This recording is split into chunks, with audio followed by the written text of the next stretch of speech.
is September 6th. This is the Monday edition of the news on PBCJ. I'm Simone Absalom Gale. These are some of the stories making headlines today. Almost 600,000 Jamaicans have taken a COVID-19 vaccine.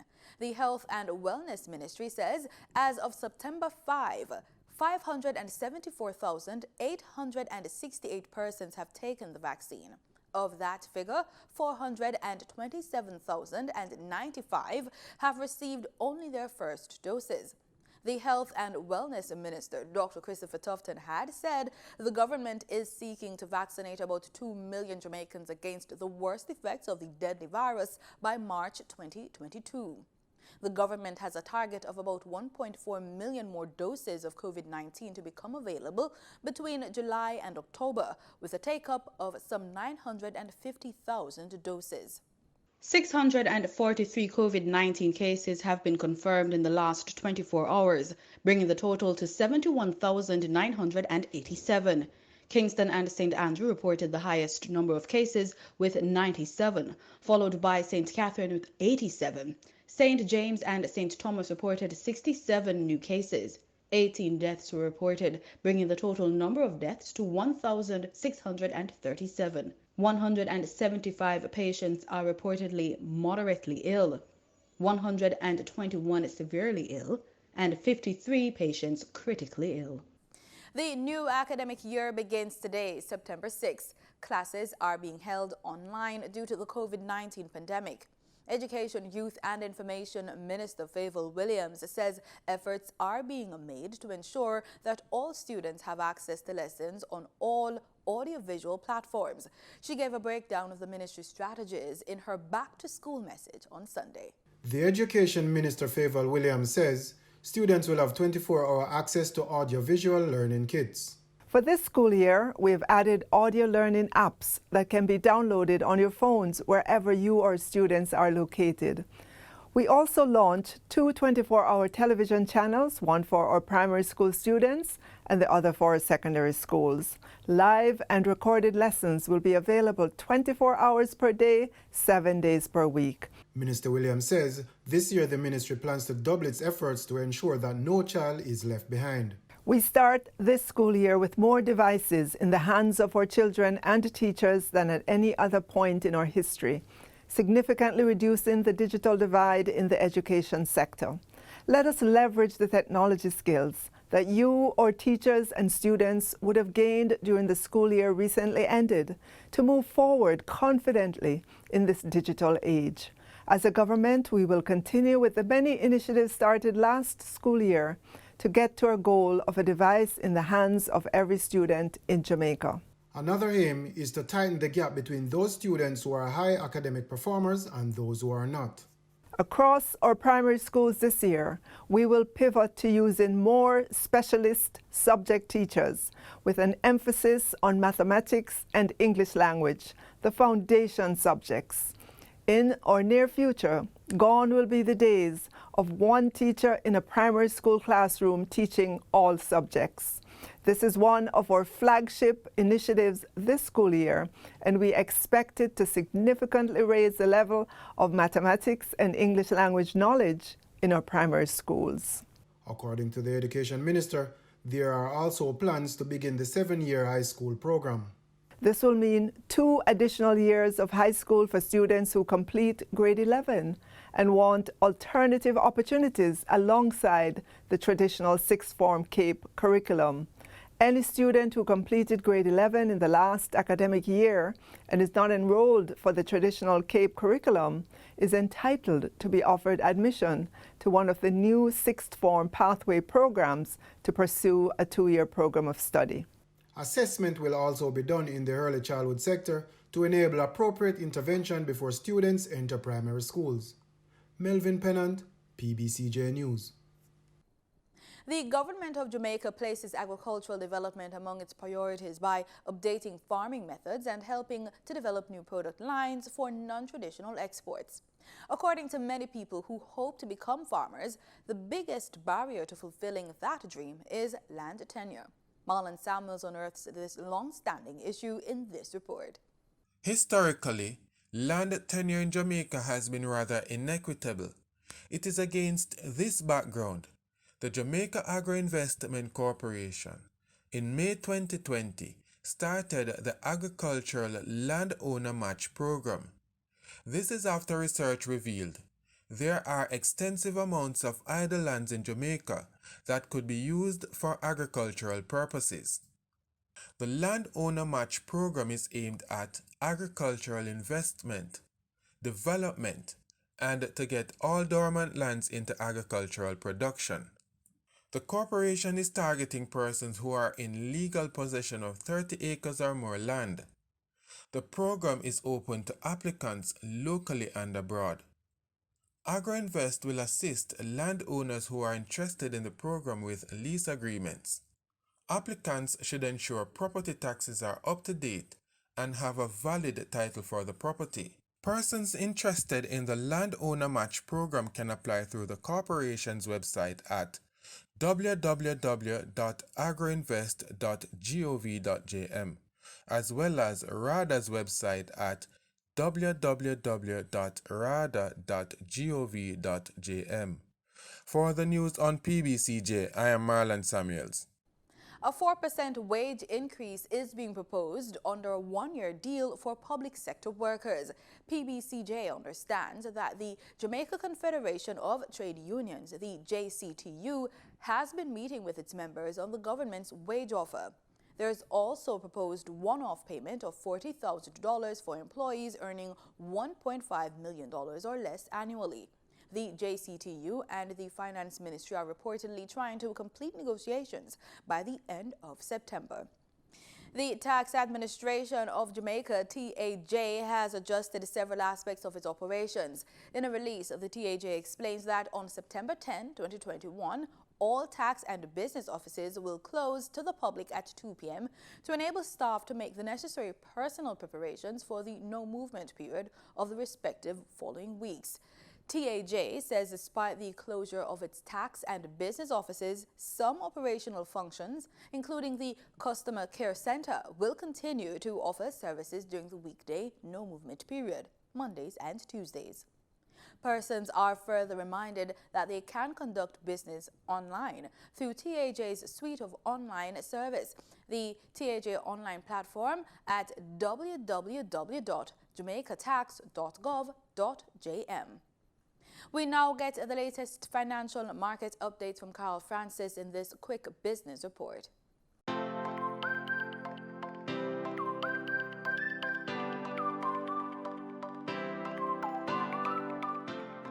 The Minister of Agriculture and Fisheries is working with Jamaica Promotions Corporation, JAMPRO, and other entities to get more local produce into the international market. Yam is Jamaica's leading domestic crop export. So says Minister of Agriculture and Fisheries Floyd Green. According to Mr. Green, for the January to April 2021 quarter, Jamaica earned $10 million from the export of yam, up from $8 million during the corresponding period last year. The minister also indicated that canned Ackee is the top agro-processing export product, noting that it earned $7 million for the January to April 2021 quarter, up from $6 million in the April 2020 quarter. In Friday's trading session, the JSE Combined Index declined by 1,758 points to close at over 414,000 units. Overall market activity resulted from trading in 87 stocks, of which 27 advanced, 52 declined, and 10 traded firm. The junior market index advanced by 30 points to close at over 3,000 units. Stocks advanced for 1834 Investments Limited, Caribbean Assurance Brokers Limited, and Siboney Group Limited. Stocks declined for 138 Student Living Jamaica Limited, Barita Investments Limited, and Berger Paints Jamaica Limited. Trading firm were Access Financial Services Limited, AMG Packaging and Paper Company Limited, and Iron Rock Insurance Company Limited. Wigton Wind Farm Limited ordinary shares was the volume leader with over 6.6 million units, followed by Sagicor Select Funds Limited Manufacturing and Distribution with over 2.6 million units, and Future Energy Source Company Limited ordinary shares with over 2.1 million units. In foreign exchange trading for Friday, September 3, the US dollar sold for an average $151.34. The Canadian dollar ended trading at $121.68. The pound sterling traded for $210.45. And the euro sold for an average $180.87. Oil prices fell on Monday, extending losses after the world's top exporter, Saudi Arabia, slashed crude contract prices for Asia on the weekend, reflecting well-supplied global markets and concerns over the outlook for demand. Brent crude futures fell 49 cents to $72.12 per barrel. West Texas Intermediate crude futures slid 47 cents to sell for $68.82 a barrel. Both contracts were down over $1 in earlier trade. And that's our package for today. Join us again tomorrow for more business news right here on PBCJ. I'm Carol Francis sitting in for Gabrielle Thompson. We go now to regional news. Health authorities in Dominica are making the case for the public to get vaccinated. Like other nations across the region and the globe, Dominica are now being affected by a third wave of the pandemic. They have recorded 70 new cases a day for the past week, and health authorities say most of the affected persons in this surge are the unvaccinated. National epidemiologist Dr. Shaluddin Ahmed gave an update at a virtual briefing over the weekend. Dr. Ahmed says so far the COVID-19 vaccines administered have been effective. In this surge, the main contributor to the increase in cases is found among the unvaccinated group, 75%.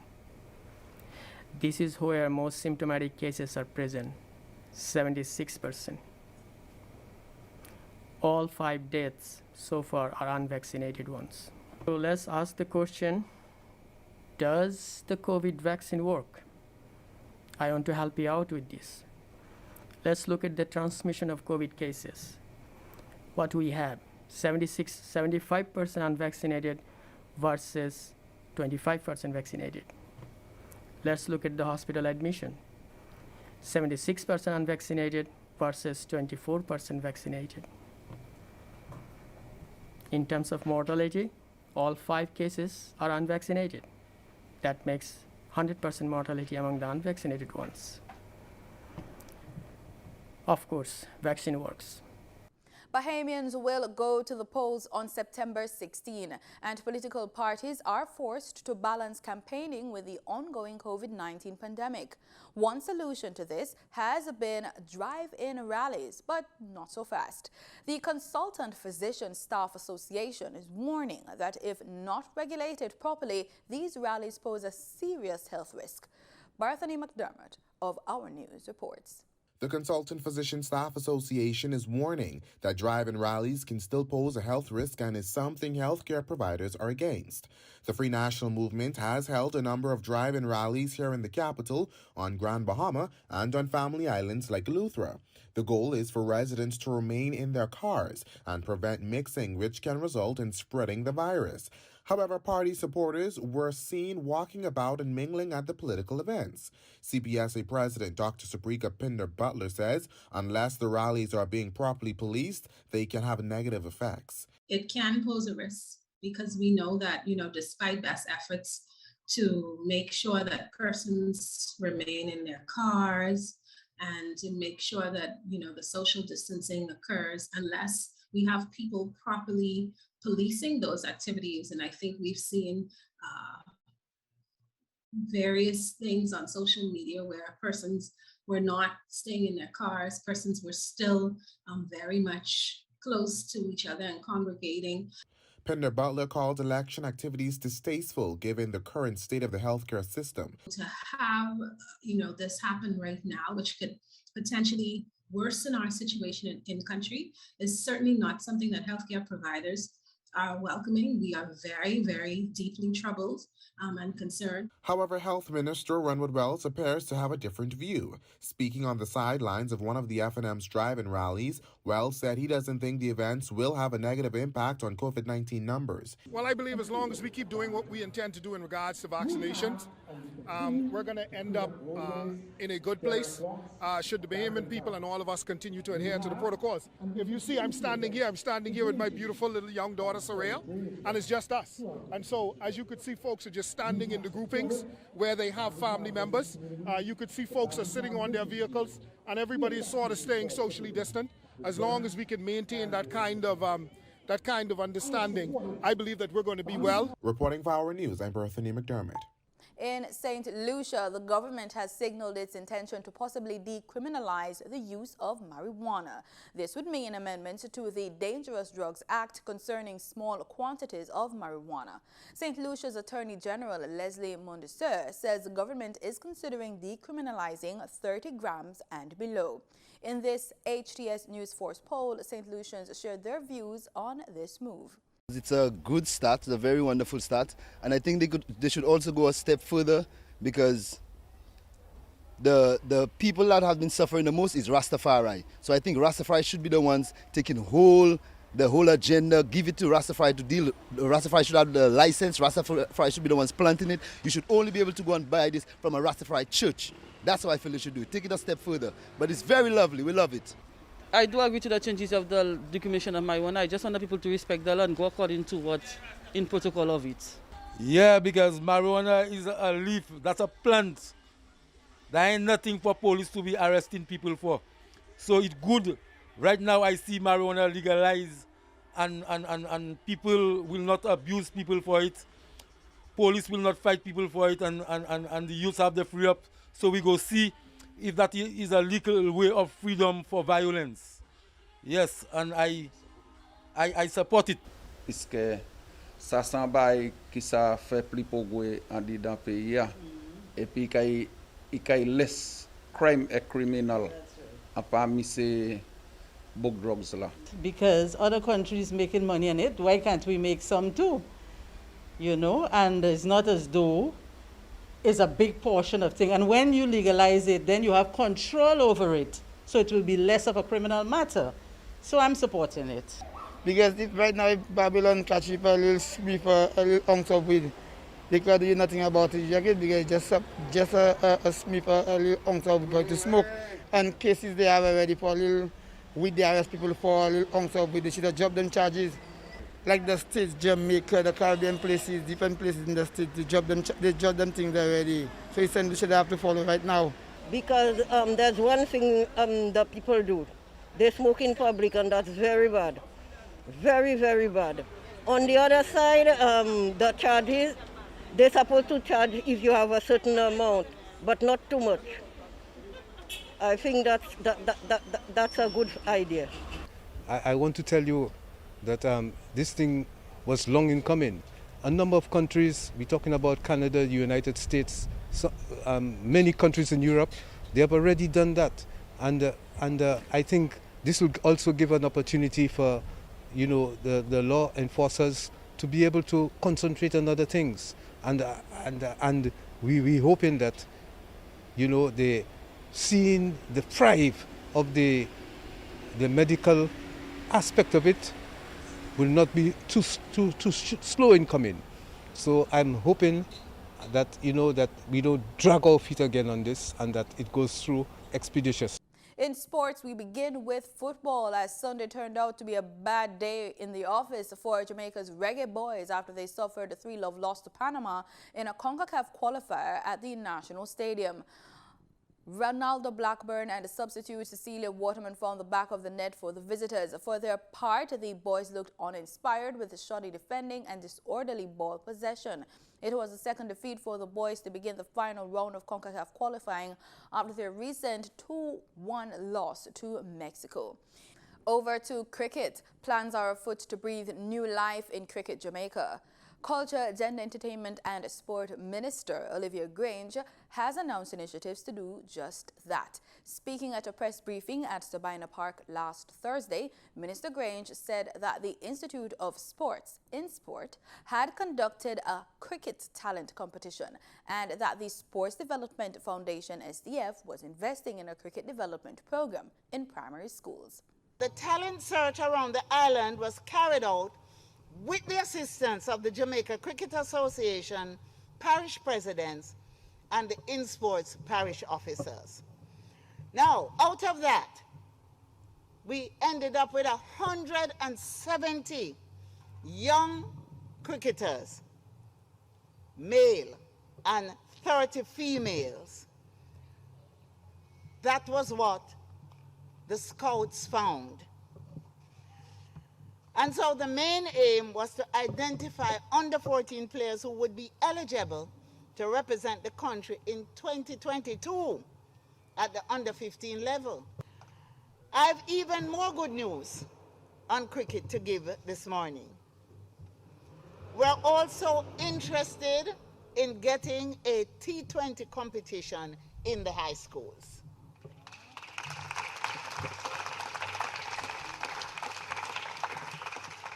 And in further effort to unearth and develop cricketing talent, the Sport Development Foundation is set to invest $12.3 million in a primary school cricket initiative in 120 schools across Jamaica.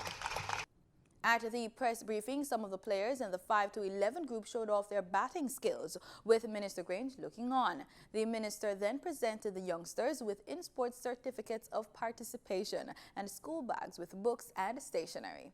Jamaica Cricket Association President Mr. William Billy Heaven welcomed the initiative. I look forward to a very strong bond, a very strong partnership between the JCA, the ministry, and Insport, so that we can build on this initiative, and of course we will see some talents coming out of it. Minister, one of the things I would like to see is for the tracking of the development of the people, the boys and the girls who participated each year, so that at the end of the day we can stand up with pride and say, these people, these cricketers, male and female, came out of the ministries and Insports initiative for the development of cricket in Jamaica. Staying with cricket, it's do or die for West Indies women as they continue their T20 International against visitors South Africa on Saturday. Last week, the regional team cratered to a 50-run loss. Opener Lizelle Lee's 75 of 52 balls helped South Africa set up a win over the West Indies women in Antigua and move up 1-0 in the series. It means that the West Indies women must win this Saturday to square the 3-match series. Akeem Green of Newsroom Guyana reports. The visitors, who were put into bat, were off to a strong start with Lee and Dane Van Nerk combining to put up a 53-run opening stand. It was the left-arm quick of Quiana Joseph who brought the breakthrough for the West Indies with Van Nerk's wicket in the 7th over. But Lee continued on, partnering with Marzana Kapp, this time for the 2nd wicket, as the duo put on a 69-run stand. Lee brought up her half-century of 39 balls. The duo kept the runs flowing before Haley Matthews thwarted them with a double strike in the 18th over. Lee departed for 75, hitting 12 fours and 1 maximum, while Kapp was dismissed for 32 ball 24. Laura Wolvard then proved to be the finishing product of the innings with a 9 ball 33, in which she cracked 4 consecutive sixes of Matthews in the last 4 balls of the innings, taking the total to 165. The hosts made a good start in the chase, racing to 21 in 2.3 overs, but following Matthews' dismissal of the next ball and then regular strikes kept the West Indies top order batters in check, with the action with climbing eventually crumbled. Meanwhile, West Indies women's head coach Courtney Walsh told Cricket West Indies media, open quote, "We didn't play as well as we know we can nor expected to play. So they got too many runs up front, and then when we batted, our batting went through the door. Hopefully we've learned a lot from it, some good areas to look at. 1 or 2 players had good starts. The strike rates we're looking at, a couple of players achieved it, so it's not doom and gloom, but we didn't play as well as we should have. We have got one more game to play to draw the series, and then we have 5 matches in the ODI series. So we have more cricket to play, end quote. The sides will meet in the decider in the third and final T20 International scheduled to take place at the same venue on September 5. The first T20 International was called off due to rain. For the newsroom, Ackee Green. And that's our package. Thanks as always for making it PBCJ, the People's Station.